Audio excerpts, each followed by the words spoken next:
আম্মু, এই ফুলটা কখন ফুটবে? পদ্ম ফুল বা শাপলা ফুল ফোটে বৃষ্টির মৌসুমে। আর এই বৃষ্টির মৌসুম কার না ভালো লাগে বলুন?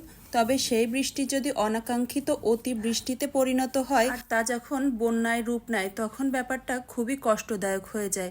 আমাদের দেশে এই অতিবৃষ্টি বা অনাকাঙ্ক্ষিত যে বন্যা কবলিত মানুষগুলো আজ এরকম পদ্ম ফুলের মতো পানিতে ভাসছে। কিন্তু পদ্ম ফুল ফুটলে কত সুন্দর না লাগে, কিন্তু এই ফুলগুলা যখন পানিতে ভাসছে আমাদের সকলের হৃদয়ে একবার হলেও কড়া নেড়ে যাচ্ছে। আর সেটা সুখের নয়, এটা হচ্ছে কষ্টের। আমরা সবাই আল্লাহর কাছে এই দোয়া কামনা করি যেন এই বন্যা থেকে আমাদের পরিত্রাণ দেয় এবং জনজীবনে একটা স্বাভাবিক জীবনে ফিরে আসতে পারে।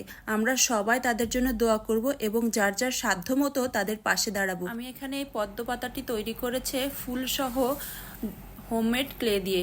আমি যে ক্লেটি আজকে দেখিয়েছি